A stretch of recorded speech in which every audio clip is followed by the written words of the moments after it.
This is the Real Estate Investing 365 podcast, your go-to source for real estate investing strategies so you can start living the life you want and get where you want to go.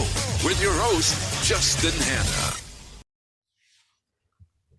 Hey everybody, what's going on? Another episode, Real Estate Investing 365. Today I got with me somebody a lot of you might know who he is. Hopefully you do. If you don't, you should start following him and listening to his show immediately. Mike Simmons, he's with me. He has a real estate podcast called Just Start Real Estate Podcast. He's partners in seven-figure flipping. He's got a wholesaling company, lending company, all kinds of stuff located up north of Detroit. He made sure to tell me, right, Mike, that you're not right. from North Detroit. It's north of Detroit. So north of Detroit. That's right. That's it. So Mike, thanks for being here, man. Appreciate it. Yeah. Thanks for having me, man. Appreciate it. I'm excited about it. Yeah, absolutely. Well, if anybody hasn't heard of you or hasn't heard your show before, why don't you give us a little rundown of where you come from? I know you kind of came from the corporate world or being an employee to getting out on your own, and now you have all these businesses. And so give us a little rundown, who you are, where you came from. Yeah. So Midwest guy, born and raised in Michigan, parents, union workers, kind of a union mentality, hardworking, but not entrepreneurial at all. There was nobody in my family telling me to go start a business. And so I didn't start a business, didn't even know that was part of my DNA really. And so I went to work for a couple different companies. When I was younger, I worked for UPS, which is a union company. When I was like right out of high school, I did that for about 5 or 6 years. Wrecked my back. I mean, basically it's like I was in a car accident. It was so bad. Like I had to go to the chiropractor 3 days a week just to get out of bed at 24. Like I was just a wreck. So I knew I couldn't do that forever. Left there, went into corporate, kind of worked my way up that ladder along the way, went back to college, got my degree. Cause when I got into UPS, I thought, I don't need a degree. What do I need it for? I'm going to be here the rest of my life. Union, good pay. I'm set, man. And realized that wasn't really going to be the case for me. So I went back and got my degree, went into corporate, and started climbing that ladder. But when I got my degree, I was excited because, really after I got my degree, my income doubled. Like I doubled my income, like overnight, basically. I quit the job I was at. I got hired at a new place, and like doubled. I'm like, this is it, man. I'm awesome. And started working there and realized the jobs that I wanted or the positions that I thought were up the ladder where I was kind of trying to get to, once I got into that environment and I got to be around those people who had those jobs, I realized they were miserable, all of them. Nobody liked their job. Nobody was happy. And they were just working like 24/7 basically. They were on call. They had phones they had to bring home with them, and they were told, when this phone rings, you answer it. It doesn't matter what time it is. And so like my managers and directors and all these folks that were above me in the corporation, like they were doing things at 7, 8 o'clock at night. They were traveling I worked for an international company. So they could just call you and say, hey, tomorrow morning, you're getting on a plane to go to Germany for 2 weeks. It's like, what? Like, man, like they didn't care what you had going on. And so anyway, I realized how much the people who were in the positions I was trying to get to hated themselves and their life and their kids and their wives and their husbands. They hated everybody. And I was like, I cannot do this. So for me, I was like, I need to start investing. Like I need to take the money that I have and the money that I'm making and really start investing in the stock market.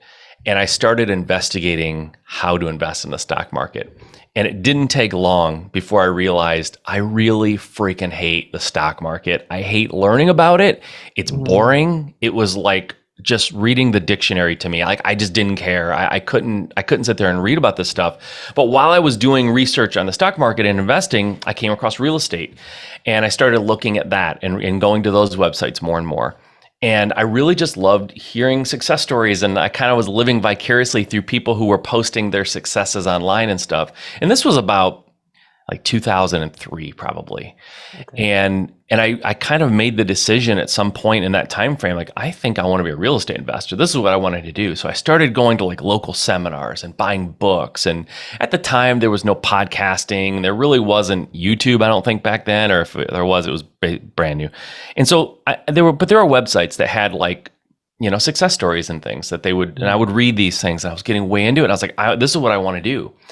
And I started educating myself, and I really got into a position where I was getting analysis by paralysis, or paralysis by analysis, whatever you call it. Mhm. And I was reading and I was absorbing and I was going to meetups and I was going to seminars, but I wasn't doing anything. I was just trying to read. And every time you read something about real estate, you learn there's something else you don't know about. And then you go look into that and there's something else. And it becomes like this like never ending quest to try to figure it all out, which you can't. You'll never figure it all out. There's people I interview on my show that are really successful in real estate and what their specific niche, what they're really, really good at. Like, I don't know that much about it, and I've been in real estate for 12 years. So it's like, you're never going to know everything. But I started going down that path. And then what that turned into was, okay, I have to know more. I have to know more. Well, what about this? What about that? Well, this looks, notes sound really interesting because I heard this guy talk, and now wholesaling sounds interesting. And I started using learning, and this is key for people listening. I started using learning and educating myself as an excuse to not take action, because I kept saying, well, listen, I can't do it because there's so much I don't know. And that's irresponsible if I don't educate myself before I take action and take risk, right? It's all risk. And so the risk for me was not as much monetary. For a lot of people, when they hear risk, they think I'm going to lose money or I could lose money, right? For me, risk was failure, like trying something and failing, going out there and going for it and having my friends and family and my kids and my coworkers and my bosses all sort of like go, yeah, I told you so, or yeah, I knew you couldn't do it. Like those kind of failures to me was the biggest risk. And so if you don't try, you don't fail at anything. You fail at basically life. But if you don't try to do, like if I don't try to go out for the NBA, I didn't not make the NBA. I didn't try, right? And I think people use that in their life to take chances, no matter what it is. I think people do it with weight loss, right? I'm overweight. If I work out, I could get in shape. But if I don't work out, I can say I don't want to. I could lose weight. I just choose not to. It's like, no, you're afraid. You're afraid that you'll try and fail. You're afraid that you can't stop eating. You're afraid that you can't get up at 5 a.m. or whatever it is and go work out for an hour. Like if you don't try, in most people's eyes, they think they can't fail, which is completely wrong. So that's what I did for a number of years, man. I looked back recently and I realized all that fear, all of that apprehension, all of that procrastination, whatever you want to call it. Like I look at the last 5 to 7 years of my business, of my life, what I made. And I kind of utilize that number, extrapolate, even conservatively in the first 5 years, because I didn't buy my first house until 2008. That's 5 years of doing nothing. Yeah. If I just kind of take what I know I can generate and apply it conservatively to that time frame, I probably left about I figured about $3.2 million on the table from just sitting there gripped in fear and making excuses for not starting. Like that was the cost for me of not starting. Yeah. And so I did that for 5 years until I finally I hit a low point in my own mind. Like I was making good money. My relationship was great with my kids. My relationship with my wife was fine. I have good friends. All that was good. Like my life was good on the surface. But mentally, I was at such a low point because every day, every week, every month, and every year that went by, I was beating myself up because I knew I wanted to do something different and I wanted to have more, and I wasn't doing anything about it. I was letting life carry me down the stream, and I wasn't rowing, I wasn't swimming, I was just letting the current take me along. And I finally hit a low point and said, I've got to do this. And I got my wife on board and we started taking action. And once I did, I tell people this is really what it felt like. And if you can imagine, when I was in corporate and I was kind of like miserable, by the way, I couldn't enjoy Sunday because I knew it was the day before Monday. Totally. I couldn't enjoy Monday, Tuesday, or Wednesday. Thursday, a little better because I knew Friday was coming. Friday afternoon was great. Saturday was great. And Sunday basically sucked. So I had like a day and a half, all day Saturday and half the day on Friday that I was happy, right? So it wasn't until I did that first deal, and it felt to me a lot like if you're underwater too long and you start like getting like desperate, you have to breathe, right? When you come up for air, it's like, and you're just like gasping and trying to get as much oxygen as possible. That's what it felt to me when I did my first deal. It was like, holy shit, this is the first time I feel like I've breathed as an adult, right? As I've kind of been an adult and on my own. This is the first time I've breathed. And I was, at the time, I was in my mid 30s. And I was like, this is the first time I felt like alive, like I had some control. And the crazy thing is, I ask people this a lot, especially on my show. I ask people, I might have asked you this actually, but do you think that entrepreneurs are born or they're made? And I think that there's a third category that I kind of think. I think I was born an entrepreneur, but I wasn't the guy selling baseball cards and mowing lawns and like creating these little entrepreneurial things to make money when I was a kid. I never did that stuff ever. Yeah. I screwed around as a kid. I wasted all kinds of time, right? Never thought about making money. I didn't know it was in me until I was in that environment. So it's sort of like, you know, you put boxing gloves on some kid, he's never fought in his life, and you put him in a ring and he has to defend himself, and you realize, oh crap, this kid has natural instincts. Like he can really fight, right? Mm-hmm. To use that analogy. When I got my first deal done, when I finally completed that first deal and made money, it was like, oh crap, I think this is what I'm supposed to be doing. Like maybe real estate specifically, but at the very least, I am supposed to be forging my own path. I'm supposed to be creating my own destiny because this feels right. It feels normal and it feels like I have control again. When I was in corporate, not only did I feel like I was out of control, I was a crappy employee because I never shut up about what I thought we should be doing. And I never shut up about like, why am I doing this? This isn't a good use of my time. Why aren't we doing it this way? And it's like, I was a thorn in the side of my managers. Mm-hmm. And it's because I feel like I have to be blazing my own path. And that's kind of how it felt for me when I did my first deal. Yeah, no, I totally relate. And I think a lot of people do to the analysis paralysis. And I think the success zombie syndrome, you know, kind of gets into people, especially today, probably more so than in early 2000s, because there's so much more content. You know, people are like following everybody that's successful on Instagram. They listen to all the podcasts and they hear all this great stuff and everything. And it's super easy to get sucked into just like, you know, you want to become an entrepreneur in real estate because like you like the idea of it because you're listening to all these successful people all the time. Yeah. You know what I mean? So it sounds so sexy and so like amazing. But I was just interviewed on one of my buddy's shows yesterday, and we kind of got into like get to know the person, get to know me more, and like my ups and downs, my failures and stuff. And like I'm learning quickly that it's not all roses and rainbows. It's not all what you hear. There's lots of failures and downs and like mental highs when you make a deal, but lots of lows and stuff like that. So I definitely relate to what you're saying. What was it about real estate when you first, back in 2003, when you started looking at all these different options? What was it specifically about real estate that got you excited as opposed to the stock market or starting some other type of business? Yeah, I think it's because I had more control. I feel like with the stock market, and I'm no stock expert because I still don't like thinking about stocks and trading stocks, but it bores the hell out of me. But I think it's because you don't really have control at a very super duper like high level, like macro view of it. Like you buy a stock and you sort of wait to see what happens, you know, like, does it do well? Does it not do well? Whereas real estate, it's really, real estate is so not risky in its purest form because a stock, I buy it. I have no control whether or not it's going to go up or down. None. Right. Well, you don't know what the management structure is doing. You don't know what their future earnings look like. You don't know what their plan is or any of their suppliers or any of that stuff. Totally.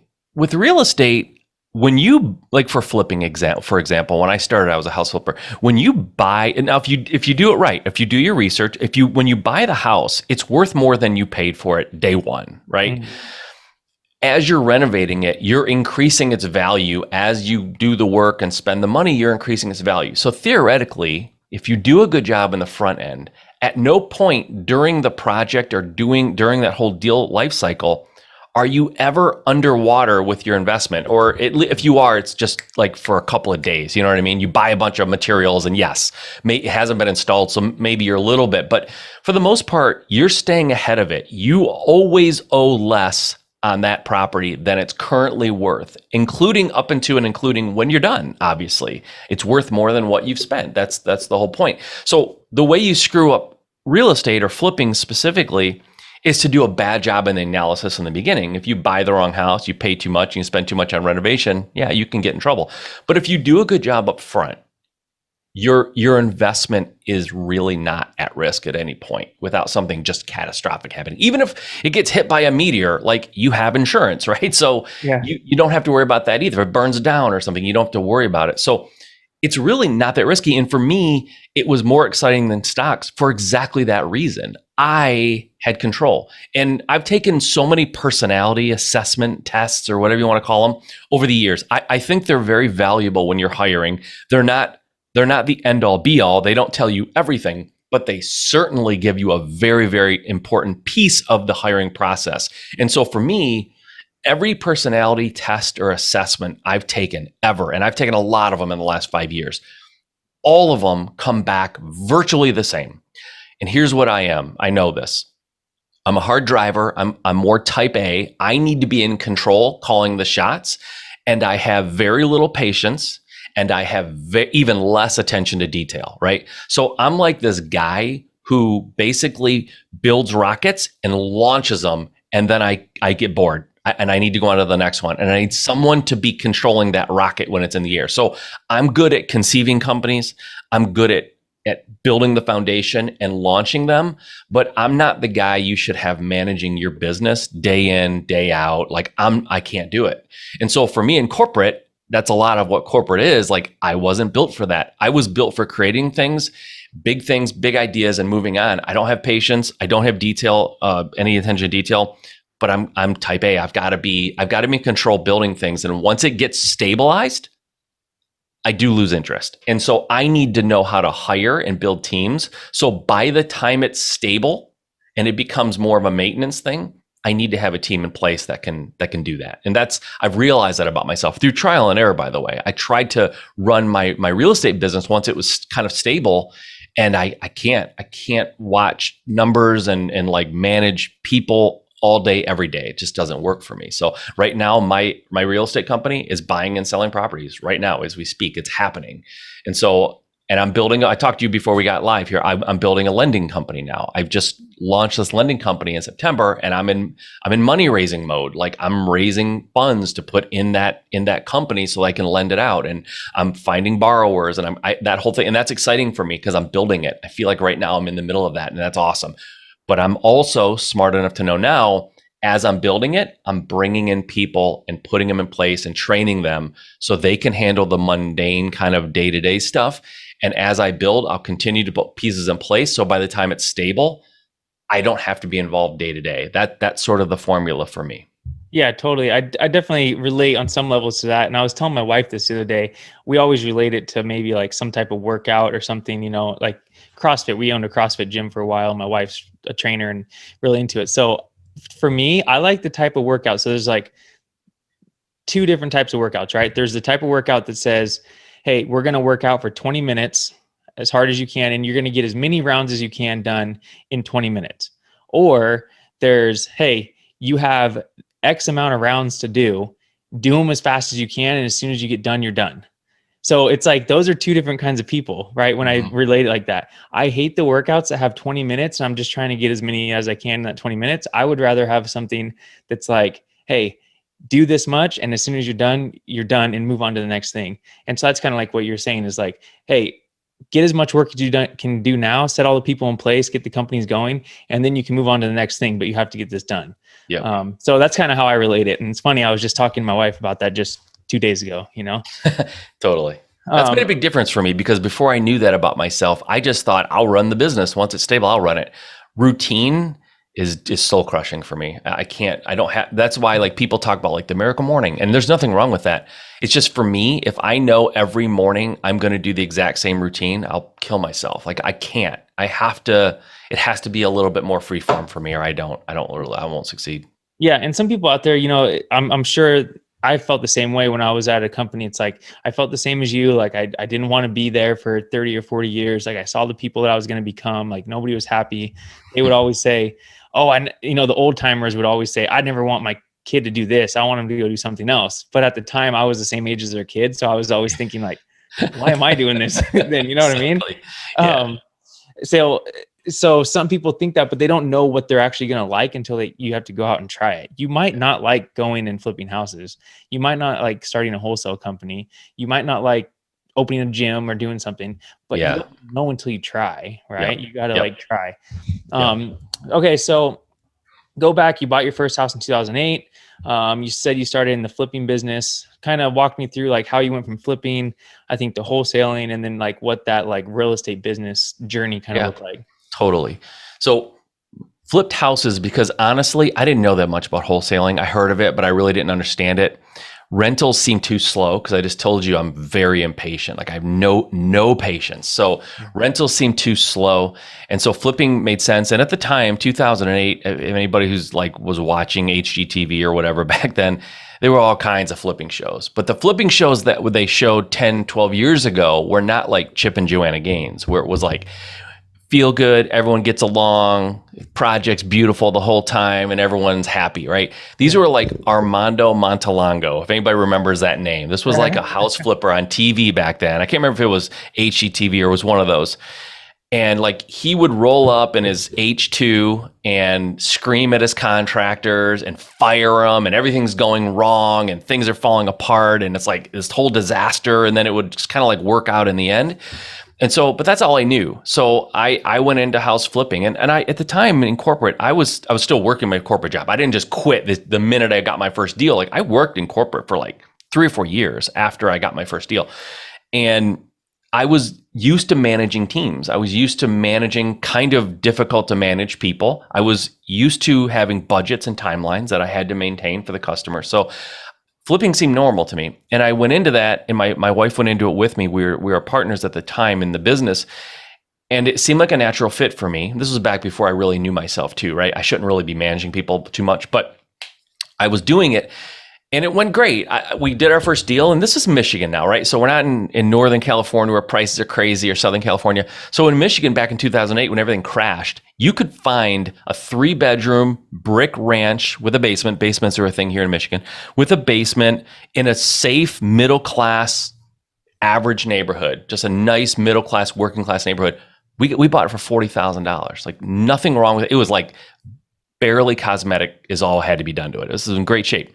Yeah. And so we did that. We bought it. We sold it. We made $15,000. And on a $40,000, buy-in, it's like, that's not bad. That's pretty good. Yeah. So we were like, holy crap, this is awesome. And so I went out and started making offers and doing more deals. But the problem was, I didn't know this was a problem. But at the time, the problem was I wasn't creating any kind of repeatable process. I was going back to Home Depot and like looking for tile and looking for paint, and I was hiring a new contractor every time. It's like I had no concept of like economy of scale and like doing things the same and repeating the same process to get a little more efficient. And so I was only able to do like 1 or 2 deals at a time, and I was struggling, and I was working full time. So I was like, my bandwidth was being really, really stretched. And it wasn't until fast forward about 5 years in that I realized what I was doing wrong was 3 main things. I had no process, no systems, like nothing repeatable and nothing on paper that I could ever show anybody. I wasn't tracking my numbers. I didn't know really how profitable I was. I didn't know what advertisements and what marketing was working for me. Like I didn't know how many calls or how many leads it took for me to get a contract. Like I had no clue.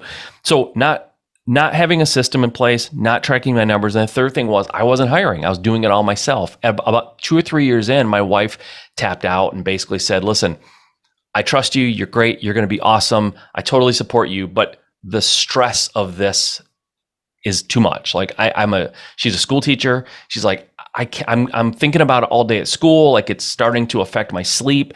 The pressure of like things going wrong during it's all stressing me out. Mm-hmm. And for me, like I have an insanely high tolerance for risk and for stress. Like I was fine. And she was like, it's killing me. So I said, that's fine. You can go do what you do. Go, be a teacher. You're awesome. Like I got this.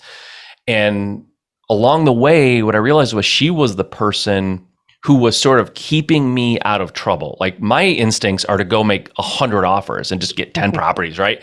Her instincts are no, that's completely crazy. That's too risky. We're going to do one at a time. And so part of it was my bandwidth, but part of it was her saying, slow down. And when she stepped out of the business, I was like, oh boy, like I'm a kid in a candy store and it's after hours, doors are locked, no one knows I'm here. Like I just started binging and I started making tons of offers. which is great. But then my bandwidth really got stretched. But once I surrounded myself with the right kind of people, because up to that point, I was surrounding myself with my local market, flippers with kind of, unfortunately, and nothing to put them down, but just limited mindset. Like they just had such a limited mindset, and I had a limited mindset. So I joined a 7-figure group at the time. I joined them and I started being in rooms with people who had businesses that were 10 times the size of mine, like huge, way bigger. And by the way, they weren't working nearly as hard as I was. And I was like blown away by this. I'm like, first of all, how do you have such a big business? And how are you here not taking phone calls? Like, why are you not stressed out? Like, what's going on? And they started laying out for me how they built their business and how their business runs. And it was an epiphany. That's when I learned about processes. That's when I learned about tracking numbers. And that's how I learned about hiring people and building a team. And if you look at the trajectory of my company, it's like super slow. And then when my wife left, it went up a little bit. It was a noticeable bump. And once I joined in the mastermind, I started surrounding myself with people that were achieving at a much higher level. It's hockey stick. It went like this. So if you look at that graph of my chart of my career or my business, you would like circle where it hockey stick and say, what happened here? And it's like, that's when I started putting myself in the right rooms. That's when I stopped surrounding myself with limited beliefs and people who were doubting themselves, doubting me, doubting the possibilities. And I started like surrounding myself with people who I could actually talk to and touch, who were legitimately running the business that I wanted to run. And once you look at someone's playbook, like I always say, think of the power of being able to use somebody who's well ahead of you in life in terms of business. And you can look at their hindsight and use it as your foresight. Like that's powerful. If you could look back and say, everything I did wrong in life, I can tell you, and you can avoid all those things and just sort of skip ahead to the front of the line and achieve at a much higher level without doing all the things I did wrong. There's real power in that. And so when I started kind of standing on the shoulders of giants, so to speak, I could see so much farther and clearer. And that's exactly what I did. It was all the difference in the world. I would not be talking to you right now if I didn't surround myself with people who had a much higher belief in what they could accomplish than I had in myself. Yeah, totally. I mean, I'm like in the throes of like the lower part of the hockey stick right now. You know what I mean? And I'm trying to learn all that and putting people in the right places, exponential growth, like getting it all kind of figured out. And then also documenting, right? Documenting your processes. So then it's easy and repeatable to hire the person and they can just take off and probably do it much better than I can. And that's what they did for you. They did. Well, that's the thing. When you're the owner, you have to sit in every seat. You wear every hat. And the bottom line is, no matter how much you think of yourself or whatever, you are not great at everything in your company. You're probably great at one or two things, and the other things you're just getting by. You're not good at it. You don't even like it, right? And so that was a real powerful thing for me, learning how to put the right people in place. But you asked me how I went from like flipping to wholesaling and all these other things. So for me, remember, I'm not patient. And so flipping, even though it's only maybe a 2, 3, 4, 6 months endeavor, it took too long. And once I understood wholesaling and what that meant and how fast that moves, I was completely like, I was intoxicated. Like I loved it. Like, you kidding me? I can get a house under contract. I can sell that contract and get paid within a week or 2 or 3. Like, sign me up. I like that. Now, you don't make as much maybe as the flipper a lot of times, but the volume, I'm very much fine with volume, like lower maybe individual chunks of cash, but the volume is much higher, and I love it. I love that, and it's really kind of recession proof. Like, I don't hold on to properties. Like I don't have control of a property more than a month. Like that's it. Yeah. So it's very tough to catch me with my pants down in business because I'm just in and out of them too fast. And then, as far as my lending company, I'm excited about that, and I'm growing that now. And the reason why I'm excited about it is the one thing that has not changed at all in the last 13 years that I've been in real estate at all is the desperate and never-ending need for financing for investors. Like, they always need it, always. Yeah. And I even tell people, I run basically a hard money lending company.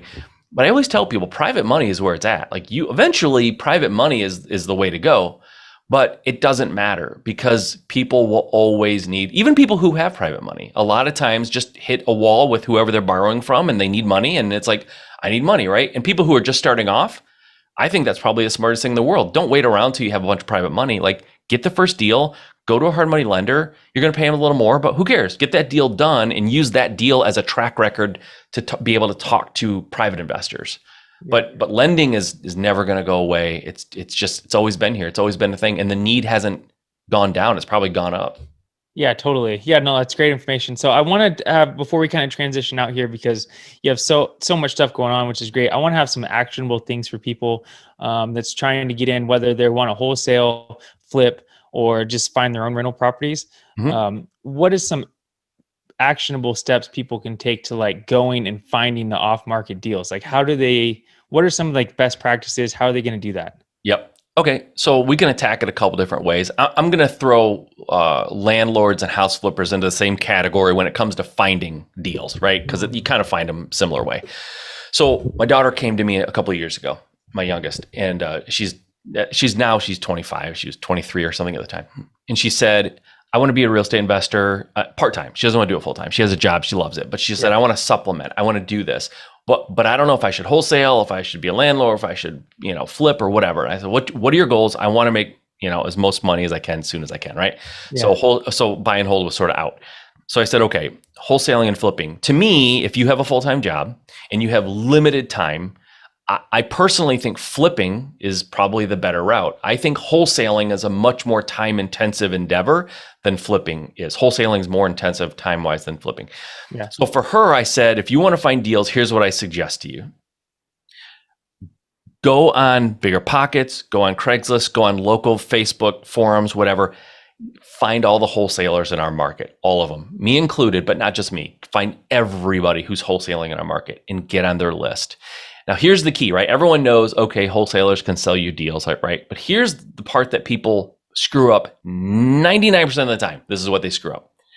Okay, I get on 5 wholesalers list. They send me deals. I look at them. I evaluate them. Nope, they're asking too much. I delete it. I move on to the next email. Look at it. Nope, they're asking too much. I delete it. I move on, right? And I go, did you make any offers? I didn't make any offers because I saw 10 deals, 10 emails from different wholesalers. They all were asking too much. I can't pay it. And I'm like, okay, so you didn't make any offers? No. Big mistake. As a wholesaler, and I am probably the biggest wholesaler in Southeast Michigan, which is not necessarily like a big claim to fame, but the fact of the matter, in my market, I'm the biggest. I'm telling you right now, every wholesaler who's worth a damn, if you don't make an offer on their deals, even if it's low, right? So I told my daughter, when you get these deals that come through, even from me, evaluate them, run your numbers, make an offer on every single house that you would want. So if they send you a deal on a house that's in a neighborhood that you never want, don't make an offer. Don't waste anybody's time. But if it's a house that you would want at the right price, make the offer at the price that works for you. Because here's what happens in the wholesaling world, right? I go behind the curtains now as a wholesaler. I get a deal. Me as a wholesaler, my strategy, I'm just telling you right now, I price that property as high as I can possibly do it with a straight face. And sometimes even higher than that, okay?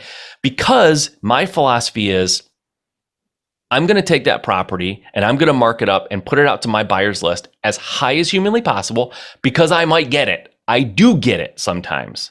If I don't get it, I can always lower the price, but you can't raise it, right? So for me as a wholesaler, I put it out to my list and I get crickets, right? Nobody makes an offer. Time is coming up where I've got to tell that seller something. And I'm like, crap, I don't know what I can tell them. I can't go back and renegotiate my offer to them because I don't even know what my buyers will pay. Now, the other side of that is I put an offer out way high and I get a bunch of offers that are a lot lower than what I asked. But they're like, let's just say I put it out for 150 and I get a bunch of offers at 130, 128, 135, 125, 131. Now I know where my market is. I know what I can go back and talk to that seller and say, Mr. Mrs. Seller, I know we had an agreement at 150, but remember when I signed the contract, I said, I don't know if I can make this work. I may have to come back to you and either lower the price or cancel the contract. We talked about that, right? Yes, we did. Okay, great. So here's the deal. I can get this deal done. I can guarantee you I'll get it done, but I can't do it for more than 120. It's never going to happen, right? Now, if they say yes, I have 5 or 6 or 8 buyers that are all in that 130 range, I know I can sell it for 130, right? If nobody makes an offer, I'm sort of screwed. I could lose that deal because I don't know what to tell the seller. I don't have anything to go on. And so for me, when people make offers, sometimes I'll put a deal out, only one person makes an offer and it's low. But at least it gives me something to go back and talk to the seller. And then I can call the buyer and engage them. So the biggest mistake people make, they don't make offers because what the wholesaler is asking is too high and they just delete it and move on. Huge mistake. You will get so many deals if you just make offers. You're not hurting their feelings. You're not insulting them. Trust me.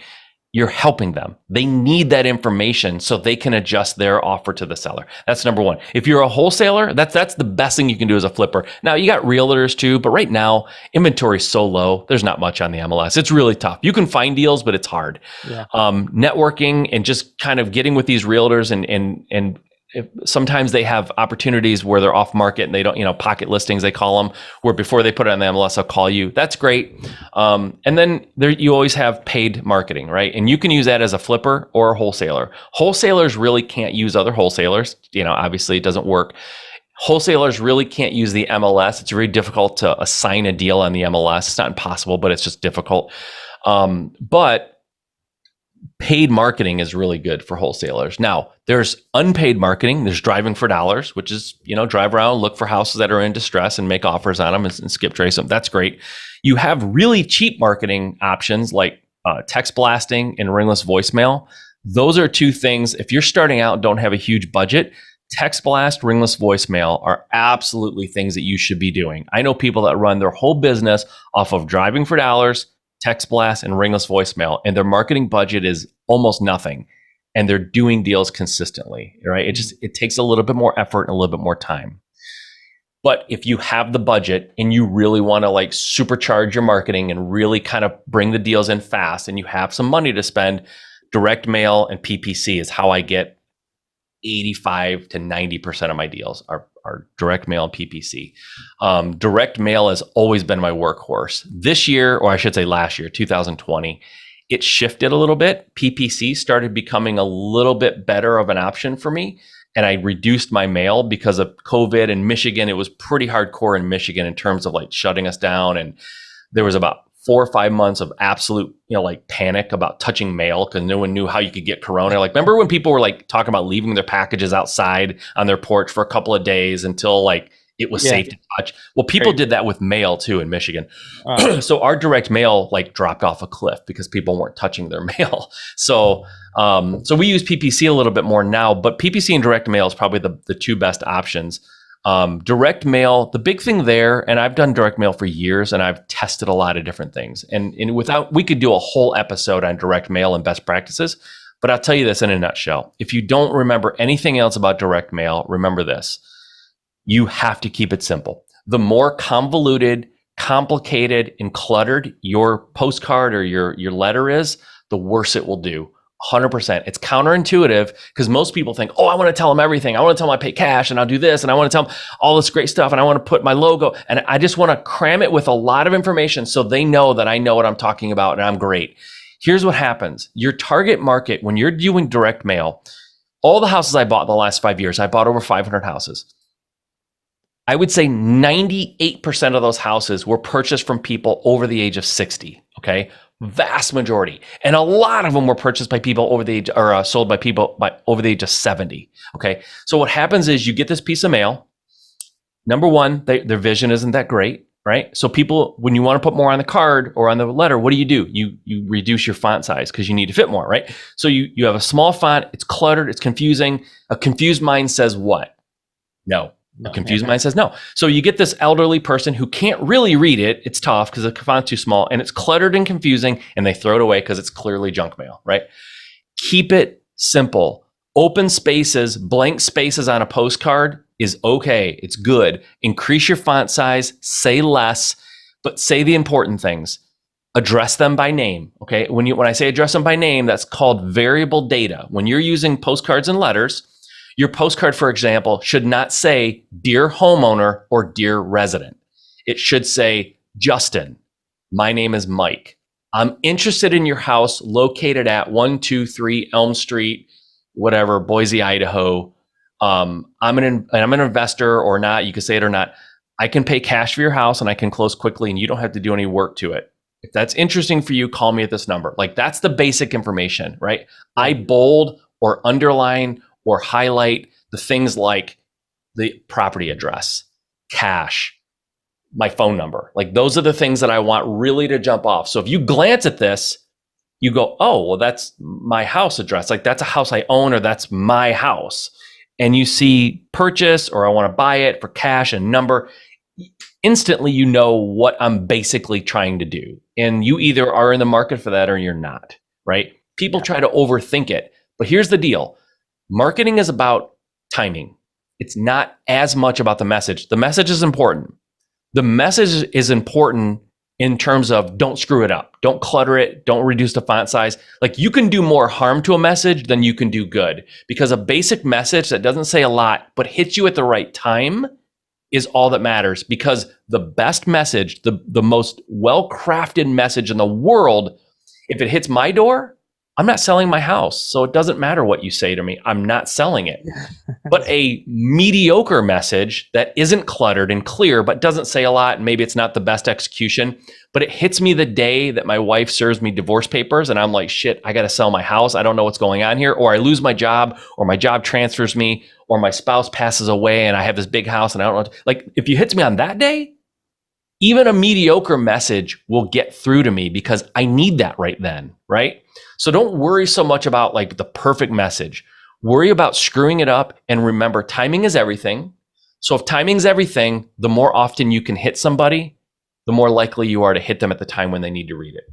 Totally. Yep. That's tons of great information. And yeah, like you said, we can go off in detail about exactly who to mail and what to mail and all that stuff. But overall, what you just said is like timing and consistency, and just the perfect message doesn't matter, but the timing is more key. Yeah. By the way, when you read, like if you go out there on the internet and you go like, the perfect postcard or the most effective, get the most responses, all of that crap that people try to sell you about this, oh, I've got this postcard that converts like crazy. No, what they have is a postcard usually that agitates people. And so it will make your phone ring more. It just won't make it ring with people who want to sell you their house, right? Yeah. So the analogy and the kind of like crude metaphor I always use, or the crude example is, if I send you a card, Justin, do you have kids? I do. Okay. Okay. If daughters or sons? Both. Okay. So if I sent you a postcard and said, Justin, I know where your daughter goes to preschool, and I will abduct her in the next week if you don't call me. Like, would you call me? Of course. Yeah. You're going to go, I'm calling this son of a bee and I'm probably going to kill this guy. So I can get you to call me, but you don't want to sell me your house, right? That's an extreme example, but people put messages on cards that elicit phone calls, and then they sell this card as like, oh, this card will make your phone ring. You'll do deals. Oh, it's usually an agitating card, something that scares people into calling. And then when they realize, oh, you're just scaring me, they hang up and they're mad. So be careful about making the phone ring. You want contracts, you want deals. You don't necessarily want phone calls. So that's kind of a counterintuitive thing too. That's totally true. Like the third notice, final notice, or final notice. You're freaking people out. Think about it. Also, you're sending it to old people. You're scaring the crap out of some 65-year-old widower who doesn't have the money for, whatever. Like you're scaring the crap out of people. You're not even a good person when you're doing that, in my opinion. So be careful about overly agitating or aggressive mail. Totally. Okay. Well, last little question I have is where the market is. Everybody's always asking, people that aren't in real estate or want to get in, they're wondering like where the market's going. It's going to be a crash. Should I get in now? Should I wait? What do you think on that? Get in now. Don't wait. The market's great. It'll be great in 6 months, and we're great in a year from now. Here's why. The market, I just had this conversation yesterday with somebody. The market isn't good or bad ever. It's just the market. And so what the key is knowing where you are in the market cycle. So when inventory is high and demand is low, like you're going to buy properties really cheap. When inventory is low and demand is high, houses will be more expensive. So if you at least just know where you are in the market, you can adjust your strategy accordingly. So for me, to give you just like, for example, and I'm not saying this is right or wrong, this is what I'm doing. So if people are interested, I have rentals properties. I had at the beginning of last year, I had like 20, I think. I am selling all of my rentals that have equity. Why? Because I think there's going to be a correction. I think house prices are going to go down. And I think that these properties that I have as rentals that have, twice as much, like they're worth twice as much as I paid for them, I think that equity is going to shrink or disappear in the next 12 to 24 months. So I'm selling all of them. The ones that don't have equity, I'm keeping them. The ones that have a lot of equity, I'm selling them. I'm going to hold on to that cash until the market corrects or until it crashes. And I'm going to go out and buy more houses. Like, so it's not good or bad. I don't look at it and go, oh, the market's bad. No, the market's great. I just have to know what I'm doing in that market to make sure that I'm doing the right things. So people ask me that all the time. Is the market good or bad? It's good. It's always been good. It was good in 2008, good 2009, and it's good in 2020. It's just knowing how to react to the current situation determines whether or not you have a good experience or not, right? If I go out and just like buy houses right now like crazy and expect that they're going to appreciate over the next 3 or 4 years, I'm nuts. They're not going to in most markets. There are probably some markets where you can still get appreciation, but in most markets, that's not going to happen. You're kind of at the top of the market right now or close to it, right? So don't expect tons of appreciation at this point going forward. It's going to crash. It'll go back up. So if you want to buy a property now as a rental and you're like, I know Mike said they're going to go down, but I'm going to hold this for 30 or 40 years, then go for it. Buy it now. It's fine. Because in 40 years, it'll be worth more than it is now for sure. But if you're going to buy it and sell it in 3 years, like you're crazy. You're going to lose money probably. Yeah, don't buy something that's negative cash flow. If the numbers work now at the higher price, then that's fine. They're going to work at the lower price 100%. Too, and they're going to work. Man, if people learned anything in 2008, 2009, it's do not count on appreciation. Do not count on it. Don't buy something, because back in 2003, people did it all the time. They bought negative cash flow because they knew it would increase, or negative equity and it would increase. They didn't care. I knew people whose whole strategy was to buy them off the MLS for actual market value, a house, sit on it for 3 years and sell it for a 20% profit. Like that was a strategy. Like that's icing on the cake now. If you can do that, you should not count on it. We learned that, right? So don't be stupid. Don't go back to that because it won't work. Totally. Well, Mike, this is tons of good information. I really appreciate it. Tell everybody where they can find you, your podcast, any of your lending stuff. It'll be all in the show notes, but tell them exactly where it is. Totally. So the best thing you do is go to mikesimmons.com. That you can find pretty much everything there. My podcast is there. It's called Just Start Real Estate. If you want to just hop over to that once you're done listening to this. And then also my book that I just wrote called Level Jumping. You can find that on my website. So go to mikesimmons.com. And you can always reach out to me too at mike@juststartrealestate.com if you need anything. Right on. Well, Mike, thank you. A lot of good information. I really appreciate it. And you guys reach out to him. And Mike, I'll talk to you later. Thank you. All right, man. Thanks for the opportunity. Thank you. See ya. Bye.